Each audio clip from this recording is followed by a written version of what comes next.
অনেক বন্ধু বান্ধব একে অপরকে ডাকে, হ্যালো মামা কই আছিস? কিরে উনি কি আপনার মামা? মামা চল আজকে বিয়েতে যাবো, মামা চল আজকে ওখানে যাবো। কিরে উনি কি আপনার মামা? আপনার মামা তো আপনার মায়ের ভাই, আপনি আপনার বন্ধুকে মামা ডাকতেছেন। এবার আরো কত কিছু, বাবু, বাবু কোনো নাম হইতে পারে না। এবার আরো কত কিছু, নামটা পুরো হাইড হয়ে যায়। মনা, মনা কি মনা আছে না? মনা। এখন যদি বলি মা আপনি আপনার ছেলেকে মনা ডাকতেছেন, মানে আমরা আদর করে ডাকি, আপনি আদর করে মনা কেন ডাকতেছেন? মনার কোনো অর্থ আছে? কথা বলেন না। এগুলো আমাদের জানতে হবে। তার একটা নাম আছে সুন্দর, সেই নামটা আপনি রাখবেন। হাসান, হোসেন, জৈনুল আবেদিন, আপনি ডাকেন আব্দুর রহমান, আব্দুল করিম। এখন আপনাকে নাম ডাকলে কি লাভ হয়? নাম ডাকলে আপনি তাকে আর হেয় করতে পারবেন না। মনা ডাকলে মনাইয়া বলতে পারবেন, কিন্তু হাসান ডাকলে হাসাইন না বলা যাবে? কারণ এটা হচ্ছে নবীজির কলিজার টুকরা নওয়াসার নাম। আপনি যতই রেগে যান, আপনি তাকে নাউজুবিল্লাহ হাসাইন না, এ হোসাইন না এভাবে বলতে পারবেন না, কারণ এটা বললে বেয়াদবি হবে। ঠিক কিনা বলেন? যদিও নামটা আপনার ছেলের, আপনি যতই রেগে যান হাসান, আপনার ভয়েস লাউড হতে পারে, লাস্টে এই না যুগ হতে পারবে না। ঠিক কিনা জোরে বলেন? করিম, রহিম মা, করিম মা, রহিম মা, এটা করা যাবে না। আমরা বুঝতে পারি না এগুলো, এগুলোর মাধ্যমে আমাদের কত ক্ষতি হয়ে যায়। আবু বকর নাম দিয়েছে ওনাকে, আবু বকর জহরে রে আছে কিনা বলেন? আবু বকর যে, এটা কি? লা হাওলা ওয়ালা কুওয়াতা ইল্লা বিল্লাহ। ইসলাম কত সুন্দর ধর্ম। এই ধর্মে আপনাকে একটা সিস্টেম রেখে দিয়েছে যে সন্তানের 3টা হকের মধ্যে একটা নাম। তো নামটা আপনি এমন দেন যাতে পৃথিবীর কেউ তাকে কোনোদিন হেয় করতে না পারে। আপনি এখন দিছেন মনাইয়ে, হুরুস্তুল মনাইয়া বলতেছে। বাবার নাম হয়ে গেছে মনাইয়ের বাপ, মার নাম হয়ে গেছে মনাইয়ের মা। আল্লাহ বুঝার তৌফিক দান করুক। এবার 3 নম্বর হক হলো তাকে ইলমে দ্বীন দেওয়া, তাকে সায়েন্স পড়ানো, তাকে doctor, engineer, professor, lawyer, physics, chemistry, biology, geography, grammar, GK এগুলো আছে, করবেন। তবে আসল অব্লিগেটরি, আসল বাধ্যতামূলক হলো অবশ্যই তাকে কোরআন সুন্নাহর জ্ঞান দেওয়া। এটা আপনি বাবার দায়িত্ব, আপনি মায়ের দায়িত্ব। ঠিক কিনা কথা বলেন? আজকে সুযোগ পেয়েছি বলি, কষ্ট পাবেন না তো আপনারা? আমরা যখন ছোট ছিলাম, আমরা সকালবেলা ফজরের নামাজের সাথে সাথে মক্তবে যেতে বাধ্য ছিলাম। যতই কুয়াশা হোক, যতই ঠান্ডা পড়ুক, পানি যতই ঠান্ডা হোক, বাধ্য, গিরগির গির কাঁপতেছি। এরপরে মক্তবে মিস নেই, যেতে হয়েছে। এখন কিছু মা আছে, এখন আচ্ছা থাক, আজকে ঠান্ডা বেশি পড়তেছে, কথা বলেন না ভাই? আচ্ছা আমার ছেলে কালকে সারা রাত পড়েছে, তার আজকে পরীক্ষা, তো সারা রাত পড়ছে, আজকে সকালে ফজর নামাজে ডাকিস না, থাক থাক, ঘুমাক ঘুমাক। আমার ছেলে সারা রাত কালকে দোকানদারি করছে, ঘুমাক ঘুমাক ঘুমাক। ঠান্ডা আজকে বেশি, বাইরে প্রচুর কুয়াশা, থাক না।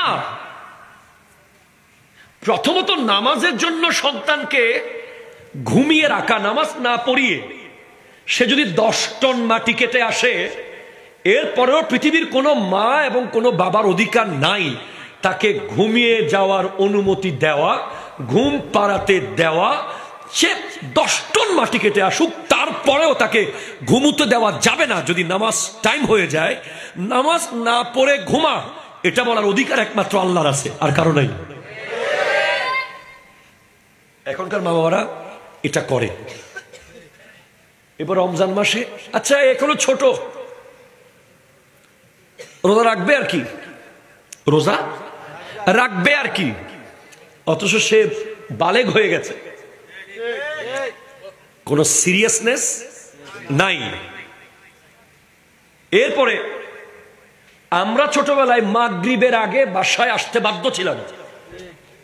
মাগরিবের পরে যদি কখনো ঘরে আসতে হয়েছে, আব্বাকে কোর্টে যেভাবে আসামি জেরা চলে সেইভাবে বলতে হয়েছে কেন গেছি, কোথায় গেছি, কি কারণে দেরি হয়েছে।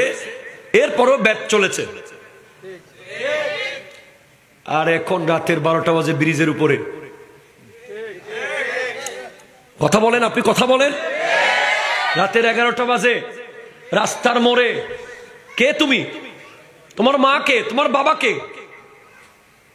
না না না, এটা ইসলাম হতে পারে না। একটা স্টুডেন্ট, একটা ছাত্র কোনোদিন সন্ধ্যার পরে ঘরের বাইরে রাস্তায় মোড়ে ব্রিজে রোডে ঘাটে থাকতে পারে না। যদি থাকে সে ছাত্র নয়, সে অছাত্র, তার কোনো ফিউচার নাই, তার কোনো ফিউচার নাই। সুতরাং বাবা মার উদ্দেশ্য উচিত সন্তানকে সন্ধ্যার ভিতরে ঘরে ঢুকিয়ে ফেলানো। তাহলে বাবার হক, বাবার কাছে সন্তানের হক কয়টা বলেছি? জোরে কোন কয়টা? 1 নাম্বার কি? মা দেওয়া। মা দেওয়া কি দেওয়া? একটা নেককার মা দেওয়া। নেককার বিবি আপনি শাদী করবেন নিজের জন্য তো আছেই, সন্তানের জন্য। আপনাদেরকে আমি বিভিন্ন মাহফিলে বলেছি এটা কথাটা। হুজুর শেখ সুলতান সৈয়দ আব্দুল কাদের জিলানী রহমতুল্লাহ আলাইহি, ওনার মায়ের নাম কি জানেন? জানেন? একজন জানেন না? মাশাআল্লাহ, উম্মুল খায়ের ফাতেমা। আপনি ইজ্জত বাঁচাইছেন যুবকদের। এমনি যদি এখন বলি আমির হামজা একটা নায়িকার নাম বলছে, ওটা কি যে সবাই পারবে।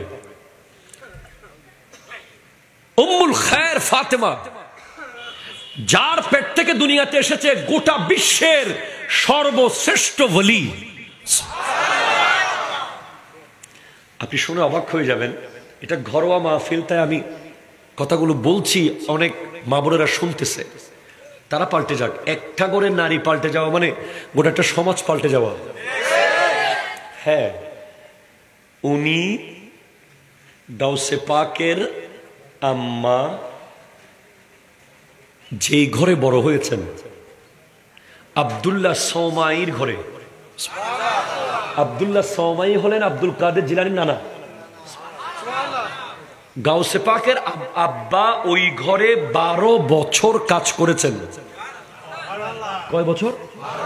12 বছর কাজ করে জানতে পারেন নাই যে এই ঘরে একটা মেয়ে আছে। এখনকার যুগে কোন এলাকায় 12 মিনিট থাকলে আপনি জানতে পারবেন,